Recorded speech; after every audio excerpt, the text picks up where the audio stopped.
Okay. So where is our book? It's here. So twakoma wano, twakoma ku chapter yaffe ey'okubiri, the salesman failure syndrome. We twakoma nga tumaze okulaba 2 times 2 is 4. Singa oba okoze n'ababiri n'obaako n'ogattako omulala omu n'olwera basatu, kale nga tugambye tosobola kukola n'abantu abasukka abataano. So omaze okufuna abantu bo, naye nga twagala tulabe lwaki abantu abamu bayingira bizinensi eno naddala abantu nga bakitunzi bizinensi ate nebakaluubirizaamu ate nga tulaba be bantu abandibadde basobola bizinensi kubanga babeera n'akalimi. Kyolaba mbeera awo nenseka singa omuntu musanga nemubuuza owaaye bizinensi kinaagamba nze bizinensi ijja gisobola kubanga nze sisobola konviisinga abantu, sirina kalimi. Eno bizinensi y'abantu b'akalimi nedda. Ate tugenda kulaba nti abantu ab'akalimi bizinensi etera nnyo bakaluubiriza. Ate ne weesanga mwattu abatalina kalimi bizinensi ne babanga be bagikoze ne babeera successful. Ne tugamba nti salesman failure syndrome. Why do so many salesmen fail when working in multi-level marketing business? Nti lwaki bakitunzi bizinensi eno etera nnyo balema, oba lwaki abantu abamu balemererwa bizinensi nga bamaze ojoininga bizinensi eno? Are we together? Ate ne weesanga ng'ebakaluubiridde. Ne tugamba this napkin presentation tool will clarify the common mistakes made by the sales-oriented professionals. Nti eno napkin presentation number 2 egenda tuyambako etulage ensobi ezisinga abantu abamu bwe bajoininga bizinensi ze bakola. Are we together? Jjukira nabagamba nti bw'otegeera ensobi zino n'ozimasteringa ate gwe ogenda kubanga tosobola zikola kubanga oba otegedde nga bukyali. Ne tugamba nti we shall present to you why we would rather sponsor 10 teachers than 10 salesmen. Nti omukulu ono agenda kubanga atulaga lwaki at least mu kifo ky'okuleeta bakitunzi 10 afazaali afunamu baticha 10 oba basomesa 10, kubanga bizinensi yaffe it is all about teaching people how to teach. It's not bringing people, bringing people. No, it's bringing people and teaching them how they can teach their own people so that womazo bayigiriza gwe ne bwovaawo n'ogenda. Are we together? Tugamba, now don't get me wrong. I think professional salesmen can be a tremendous asset to your organization if, like everyone else, they go through the 10 napkin presentations and thoroughly understand them. Nti omuntu ono tomufuna bubi. Nti nekitunzi asobola kubeera muntu w'amaanyi nnyo mu bizinensi eno singa aba ajoininze under conditions nti singa aba ajoininze n'ategeera ekyokukola oba n'ategeera the napkin presentations. Jjukira nabagamba nti napkin presentations ke katabo kano ke tusoma. Kana akatabo singa gwoba okategedde ne bw'obanga obaddemu n'olwakitunzi lungi, singa gw'otegeera akatabo kano kagenda kubanga kakuyambako okubanga okola business in a right direction. Oleme kuwa bakola nga bano bakitunzi bwe bakola oba engeri abasinga gye balowoozaamu nti business yakusomba abantu n'oleeta n'obafunako ssente. No, business yaffe just yakuleeta abantu abatono nnyo n'obayigiriza ekyokukola ne bakitegeera. Kitegeeza nti gwe bw'onookitegeera right from the beginning kigenda ate kubanga kikuyambako okubanga gw'ogikola in a right direction. Oba singa oleeta omuntu nga kitunzi n'ayingira n'agitegeerawo from the beginning, ajja kubanga agikola in a right direction, tagenda kubanga akola mistakes abasinga ze bakola ki? Ze bakola. Yes, we go ahead. Yes, we go ahead. Tugamba nti we are not sponsoring people into a direct sales. Are we together? Agambye nti most people get confused by the statement above, but remember they still don't understand that MLM is a method of marketing. Nti katata abantu abasinga statement gye twogeddeko tebagitegeera. Statement kyeyo gye tugambye nti bakitunze abamu bizinensi eno ebakaluubirizaamu, eyo statement abasinga tebagitegeera. Are we together? Lwaki tebagitegeera? Tugambye nti we are still in marketing. MLM or multi-level marketing or network marketing, it is still a form of marketing. Nenga fetu marketinga mu ngeri ey'enjawulo kuva ku bantu abalala gye bamanyi oba abalala gye bakozesa. Era omusajja n'agamba we are not sponsoring people into a direct sale organization. Nti wano tetuli mu kuyingiza abantu mu direct selling companies. Remember nagamba nti direct selling companies ze company nga bakuwa eddagala n'olitembeeya oba n'ofuna n'otambula n'olitambuza n'ofuna abaligula n'olyoka oba ng'ofuna bonus. Are we together? But for us, we are sponsoring them into a multi-level marketing program. Nti abantu bano tubayingiza mu multi-level marketing programs, not direct selling programs. Multi-level marketing jukira nabagamba kyekino ekyokubanga ozimba organization oba ozimba system egenda okubanga ekuwa ssente nga ne bw'oba tokoze teweetaaga kutembeeya product, teweetaaga kutembeeya ddagala, teweetaaga kola anything like okutunda, but rather kyolina okukola kubanga ozimba organization yo egenda okubanga ekuwa ssente z'oyagala ne bw'oliba tozeemu kukola bulamu bwo bwonna. So ne tugamba nti much of the time the problem you will have with a salesman is that when they see the high quality of the product you present, they just launch out and take off, so to speak. Nti abantu bano bakitunzi obuzibu bwe tusanga nabo. Ye kasita omala omulaga product n'agitegeera, n'ategeera omugaso gwayo, n'ategeera product eno kiki esobola okukola, kiki ekola. Olumala ofuna information oyo, ye asikawo busisi.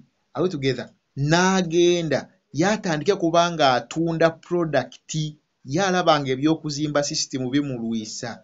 Agamba kati product eno nsonze esobola kufuna bakasitoma bwe mba ngifunye ku 3 ne njibaguzanga ku 5 ne mbanga nkola magoba ga mitwalo 2 kati ekyo kyalabawo. Are we together? Ne tugamba they can put their own presentation together. They don't need us to tell them how to sell. They are the professionals. Nti kulwokuba nti bo babeera ne experience mu kutunda, ye bw'amala ofuna information about the product aba teyeetaaga gwe okumunnyonnyola butya bw'agenda okuzimba business oba butya bw'agenda okuba nga atunda. Yagamba nze ndi professional, nze ndi mukozi wa business, nze mmanyi otunda, nina akalimi kange kangende ntunde product. Are we together? Ekyo kiba kintu kikyamu nnyo.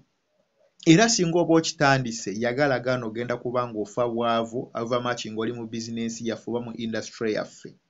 Ne tugamba nti the point is we don't want to tell them how to sell. We just want to teach them how to teach and sponsor and build a large successful multi-level marketing organization. Nti abantu bano tetwetaaga kubasomesa butya bwe balina okutunda. Are we together? Wabula twetaaga okubasomesa butya bwe basobola okubaako abantu be baleese mu business. Nti butya busobola okuba nga tubasomesa butya bwe basobola okuba nga baleeta abantu mu business ate ne bayiga okukola nabo. Are we together? Ne bakola n'abantu abo ne bazimba system. Kyolaba ffe we don't encourage selling. Era nsuubira bw'oba ng'oli wano nga apply niwo yakugambako nti tunda eddagala ly'ofunye, oyo apply aliko ekikyamu ku mutwe. Tukugamba eddagala ly'ofunye gwe ng'omuntu likozese, use it for your own use. Kwegamba naawe getting excitement about the product osanyuke. Are you together? Then we teach you how to sponsor and teach. Awo ne tukuyigiriza butya bw'osobola kubaako naawe omuntu gw'oleeta oba gw'oyingiza mu business, then n'omuyigiriza naye butya bw'asobola okuleetayo omuntu omulala. So bakitunze ekyo tebakimanyi. Ye kitunzi kasita amala otegeera product byekola n'ategeera amaanyi gaayo ng'agamba nviira nze kangende noonya abagenda okuba nga bagula ki? Bagula product. Are we together? And that's so deadly and dangerous. So let's continue. And they and anyone for that matter can do just that without selling anything in the normal sense of selling and the definition of the word selling. Nti mu nkola bw'etyo ey'okubanga tuyigiriza omuntu butya bw'asobola okuzimba sisitimu ye, butya bw'asobola okubanga azimba network ye oba organization ye, ekyo kiba kigenda kubanga kimuyambako okubanga akola ssente nga teyeetaaze kubaako kyatunda, teyeetaaze kubeera kitunzi. Are we together? Mu ngeri bano abasinga abantu gye bakoze eki gye bamanyi. So tulaba wano akafaananyi kaliko let me see, kaliko you nti ono ye ggwe.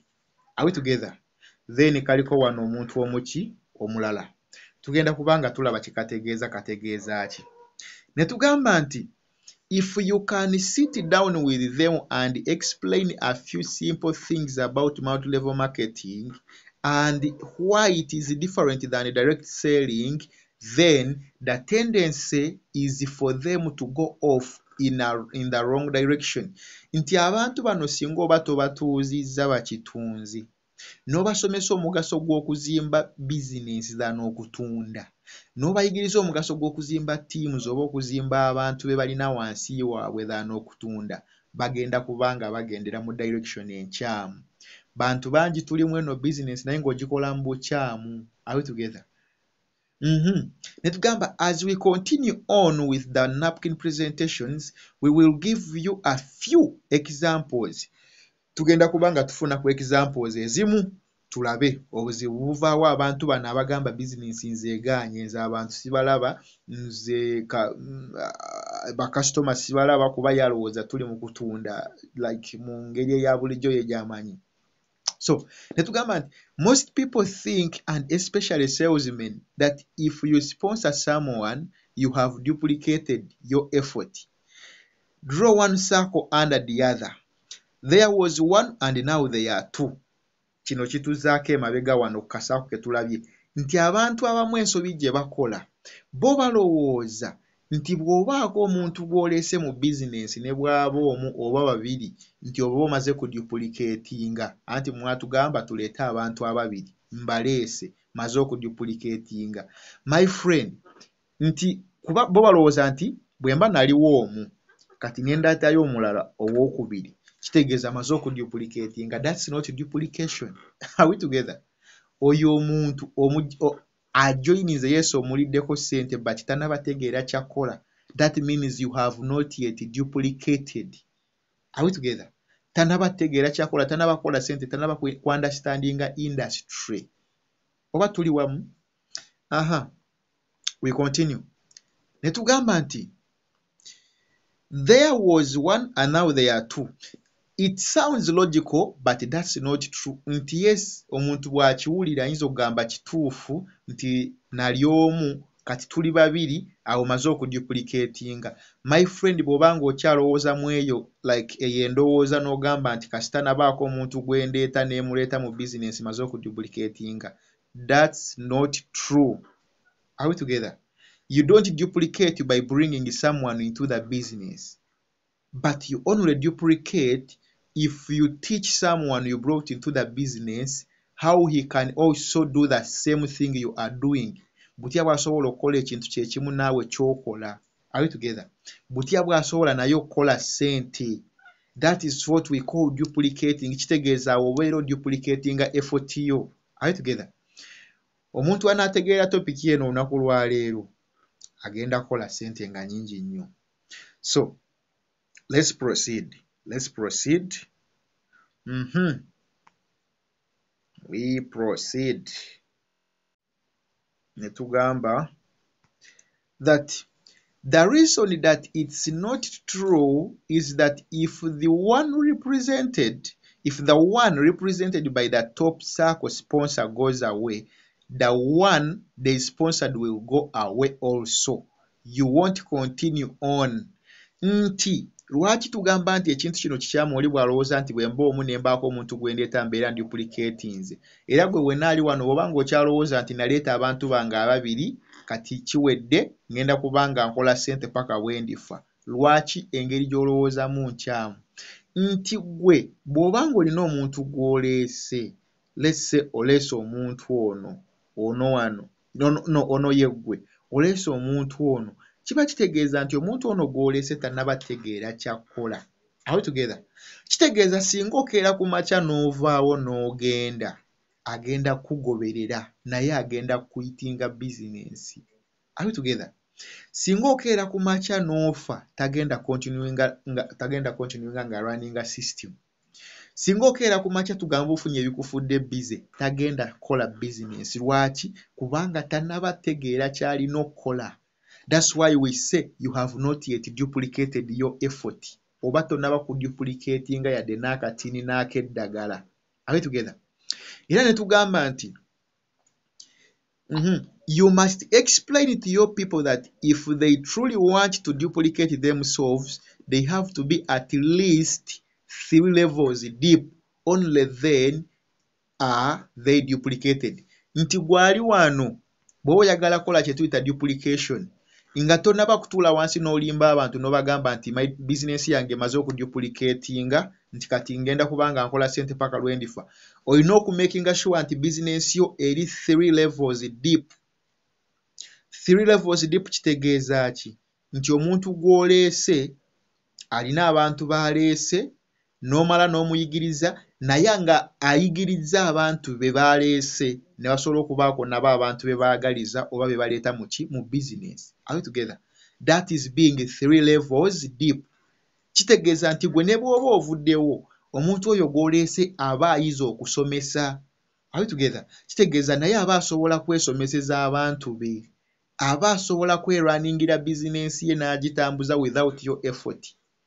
Kyova tugamba nti you are only duplicated if you are 3 levels deep. But if you are not 3 levels deep, my friend, tonaba kubanga okola business. Toddaawo n'ogamba nti nze naleeta abantu bange ababiri business 10% eza buli lunaku. Of course tegenda zikuwa. Why? Kubanga tonaba kuduplicatinga abantu be waleeta nabo bakole ssente. Are we together? But if you teach them ne bakola and you teach them how to teach, that is what we call duplication. So you were only duplicated nga oli levels 3 wansi. Bwe twogera levels 3 ntegeeza ki? Ndeese gwe ndeese n'emuyambako n'aleeta nemala n'emuyigiriza naye n'ayigiriza gw'aleese naye n'akola ki? N'aleeta. That is being 3 levels deep. Let's take for example here. Let's take for example here. If your sponsor dropped out before you had an opportunity to see that the program really will work, you most likely will assume that it doesn't because it didn't for him. Nti singa omuntu aba akuleese mu business oba singa omuntu yakuleeta mu business aba yakuyitinga nga tonnaba naawe kubyawula nga tonnaba kola ssente, amazima ga Katonda mugulu naawe wandikuyitinze kubanga wandigambye olaba abindeeseemu akuyitinze agenze kitegeeza tebikola naawe ng'okola ki? Ng'obivaamu. Kyova tugamba nti nga tonnaba kubeera levels 3 wansi oba tonnaba kuduplicatinga kitegeeza omuntu gw'olinawo akyakola gwe. Singa okeera ku makya n'ovaawo naye agenda vaawo agende. System tegenda sigala ng'etambula. Are we together? But remember twagala system egenda okuba ng'etambula with or without your effort. Are we together? Ne tugamba nti after all, he is your sponsor and certainly must know more about it than you. Nti lwaki omuntu oyo aba agenda kuyitinga kubanga gwe wamuleeta era akimanyi bulungi nti akola gwe. Eno business abantu bakola bantu tebakola business wabula bakola bantu. Omuntu akola gwe yamuleeta. Are we together? So singa gwokeera ku makya n'ovaawo n'ogenda nti ku lw'okuba waleeta ababiri bo wamala okikuba nabo bagenda kugoberera tebagenda kuleetayo yadde ekiyenje n'ekimu. Are we together? Olina osooka n'obayigiriza nabo ne bakola ne baba nga basobola okuyigiriza nabo abantu baabwe be baaleeta. That's when you will say I have duplicated. Awo ne bw'otambula n'oniigina n'ogenda ogenda kusigala ng'okola ssente bulamu bwo bwonna. Are we together? Ne tugamba nti let's say that you are here. Nti draw a circle and put you in the middle of it. You sponsor Tom. Draw another circle and do one and under the one with you. In it write Tom. In it and connect the circles with align. Nti kino tugenda kubanga tukikutegeeza bwetyo kubanga tugamba 3 levels deep. Nti ono bw'oba yeggwe wajja bulungi n'ojoining. Are we together? N'obaako omuntu omulala gw'oleeta yaani ye Mr. Tom. Are we together? Ekintu ky'ogenda osookerako okukola ng'oleese Tom kumuyigiriza nga tonaba kululunkanira balala, nga tonaba kululunkanira kufuna abangi oba kusayininga abantu 10. Sooka oyambeko Tom omuyigirize naye akoze atya ssente ze ezisooka mu bizinensi. Are we together? Akoze atya okulaba naye afunayo omuntu agenda ojoininga mu bizinensi ye naye akole ku ssente. Naye abasinga ensobi gye tukola olumala osayininga Tom nga tugamba kati oyo awedde, oyo mumaze kanonye omuki omulala. Tom n'omulekawo, tomuyambyeko, tomuyigiriza kyakola, talina kyamanyi, ye tannabakola 11 mu bizinensi, n'omulekawo n'otandika kunoonya abantu abalala. Tom bw'akuyitinga ng'otandika okugamba oyo naye yayingira bizinensi tayagala kola, yamanyi naye ng'amazima ekizibu kiri ku ggwe. Toyambyeko Tom tegeera naye akoze atya akasente kaakasooka mu bizinensi. Are we together? Ky'olina osookerako ddala kukola bw'oleeta Tom, okuyigiriza Tom butya naye Tom bw'asobola okuleeta Carol oba bw'asobola okubaako omuntu omulala naye gw'aleeta mu bizinensi. Are we together? Nga kitegeeza Tom bw'aleeta omuntu we mu bizinensi, Tom agenda kuba ng'akoze ssente. Are we together? Tom bw'akola ssente kigenda kumumotivatinga. Kankubulire, teri kintu kisanyusa muntu oba teri kintu kigenda keepingira omuntu mu bizinensi yo ng'akola ng'okola ssente. Tekiriiyo. Ne bw'onoomupakira ebigambo 10, ne bw'onoomuwa training ezo buli lunaku n'oba ng'omupakira training kuva ku makya paka kawungeezi, omuntu oyo nga tannaba kukola ssente tagenda kukkiririza mu bizinensi yo gy'omugamba. Era agenda kuba ng'asigala abiraba bw'atyo agamba oba bya bulimba. Are we together? Ekigenda okuleetera omuntu oyo okukola bizinensi kubanga ayambiddwako mu budde bw'obwo nga yaakajoyininga, naye n'abaako omuntu gw'aleeta mu bizinensi n'akola ssente ze ezisooka. Are we together? Kye kigenda omumotivatinga, kye kigenda omukiipinga mu bizinensi. Motivation ey'ebigambo ne bw'onoomuleetera Innocent Mugisha, ne bw'onoomuleetera Laitekini n'ayogera naye nga tannaba kubaako 10 kyakola mu bizinensi, aga Katonda mugulu tagenda gikkiririzaamu. Era agenda sigala ng'agibuusabuusa. So ekintu ky'olina okukolera ddala nga waakamuleeta nga tonnaba kudduka kugenda kufuna balaba ogenda okuyingiza mu bizinensi okole ssente. Sooka oyambeko oyo gw'oleese naye ayige butya bw'asobola okuleetayo omuntu omulala. Are we together? This is how we build a successful organizations. Nti oleese Tom naye nga tonnaba kulekawo Tom kululunkanira muntu mulala. Sooka oyambeko Tom, omuyambeko naye aleeteyo omuntu we ne bw'aba atya omu asooka.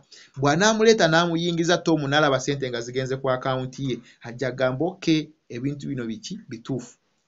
Then bw'omala okumuyambako omuntu oyo ng'akoze ssente nga alinawo omuntu gw'aleese, ate tomulekaawo n'ogamba kasita nkuyambyeko kati kola bye nakuyigiriza osobole kubanga naawe oyambako ani gw'oleese akole. No, kubanga omuntu asobola kuyiga ekintu naye n'atayiga butya bw'asobola okiyigiriza.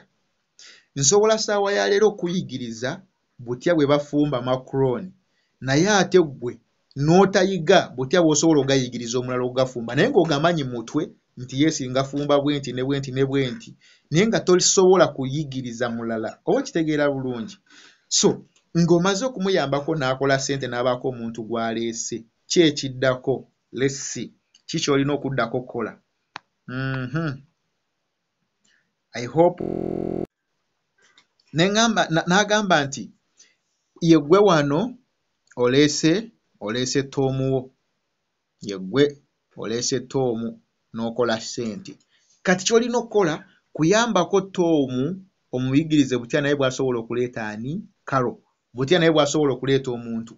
Kati bw'omala okuyigiriza Tom ng'aleese Carol n'akola ssente, ekiddako ki? Ekiddako gwe okuyigiriza Tom butya bw'asobola naye okuyigiriza Carol aleete Betty.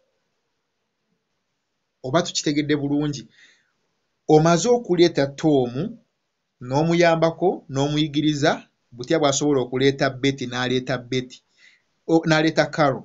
Kati bw'amala okuleeta Carol, teach Tom how to teach Carol to sponsor Betty. Are we together? Akantu kano nsube tukalaba bulungi, kaakano kali ne wano kasakolinge bulungi.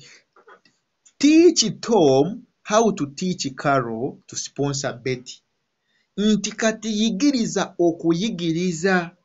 Awo we wagira paati eno ey'okusatu.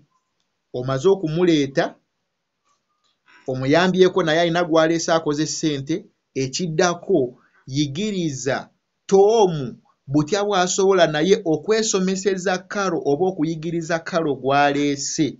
Carol naye abeeko omuntu omulala gwa sponsoringa oba omuntu omulala gw'aleeta mu bizinensi. So si ggwe okuba ng'oyigiriza Carol okuleeta omulala, no, yigiriza Tom ayigirize omuntu we gw'aleese, kubanga omuntu oyo ategeera nnyo Tom than ggwe upline. Are we together? Nga kitegeeza kiba kyangu nnyo singa oba oyigiriza Tom ye kiba kyangu okuyigiriza omuntu we gw'aleese. Oba point eno tugipiikinga bulungi? For sure simanyi oba tugezaako kubanga tugitegeera bulungi nti omuntu gw'oleese bw'abaako omuntu bw'omuyigiriza n'abaako omuntu gw'aleeta, muyigirize okwezimbira bizinensi eyiye. Muyigirize butya bw'asobola okwesomeseza abantu ababe. Are we together? So sigamba nti ogenda kubanga omuyigiriza ng'oyigiriza abantu bonna. Y'ensobi abasinga gye tukola. Are we together? Naffe abantu abali eyo y'ensobi gye tukola nti ffe bwe tumala okujoyininga tulina abantu be tuleese tubakwasa ba upline baffe. Omuntu oyo bw'omukwasa yes upline wo tolowooza nti agenda kukola, kubanga upline wo tamumanyi, ye amanyi ggwe gwamuleese mu bizinensi. Wabula upline wo alina okuyigiriza ggwe butya bw'osobola okuyambako omuntu wo gw'oleese naye abeeko omuntu omulala gw'aleeta mu bizinensi. That is how we build a sustainable business systems. Oba tuli wamu? Ndeese Madamu Nalumansi. Madamu Nalumansi bw'emala omuleeta n'emuyigiriza n'aba ng'asobola kuleeta Madamu Naziwa, n'amala oleeta Madamu Naziwa. Kati Madamu Nalumansi bw'amala okuleeta Madamu Naziwa, nze kyenkola okuyigiriza Nalumansi butya bw'asobola okuyigiriza Naziwa, Naziwa naye aleeteyo Madamu Namatovu. Are we together? So that is how we build a business. So sinze okubanga ngenda kukwata abantu ba Nalumansi mbayigirize. Awo mba neeteekako badeni gye sigenda sobola. Abantu abamu beeteekako badeni n'abanga takyebaka, ababe bamulinze, Abanalumansi bamulinze, Abanaziwa bamulinze, aba Hamida bamulinze, kwegamba n'abeera mu puulu ng'abantu bonna balinze ye. Oba okitegeera? Naye ng'ate takyalina bwekyusizo, n'abeera trapped. Mu kubeera trapped agenda kwetamwa bizinensi naye nga lwaki? Kubanga tayigiriza balala butya basobola okuyigiriza. Are we together? So I'm seeing some hands. I don't know what's happening, but let me... Mr. George, what are you saying? You can...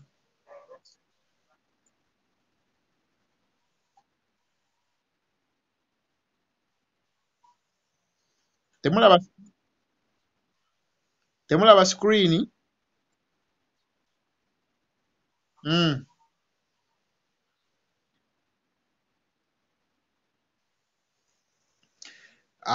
Bameka nga temulaba screen? Nga screen mbadde temugiraba. Buli omu talaba screen, byensoma temubiraba gye biva?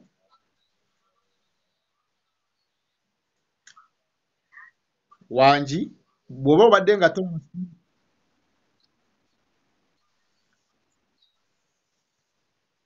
no mbuuza.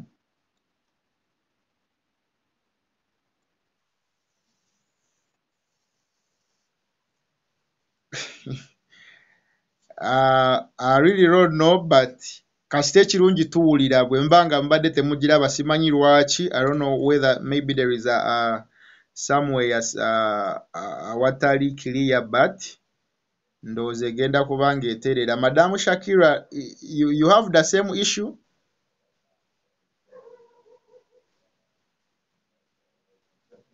Madam Shakira, you also have the same issue. You don't see my screen?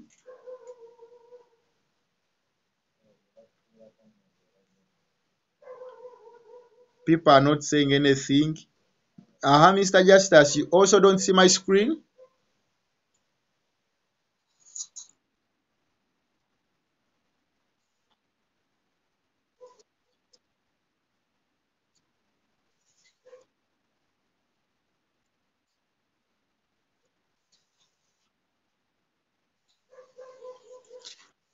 Okay, maybe it is my network connection, but it will be sorted out. So, ekirungi nti right now you are seeing me. Si we kiri?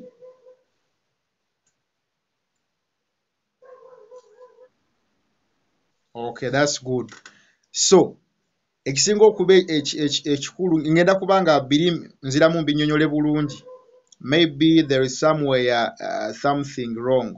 But nti omuntu gw'oleese ekigenda omukiipinga mu bizinensi ng'omuyambyeko n'akola ssente. If you don't do that, those people will quit. Bagenda kulekawo naawe bizinensi ekutamye. Osomba abantu owulire ng'ebyokusomba abantu bikutamye. But singa oba oyambyeko abantu baabwe ne bategeera ekyokukola, it will be so easy okubanga bizinensi ye etambula. So, tugenda kubanga tuvaako katini nnyo naye tukomewo. After bw'olaba nga emaze disconnectinga, join it there and then. Sole kubanga tweyongerayo mu maaso kubanga eddakiika zaffe zibadde ndaba wano ziweddeyokko.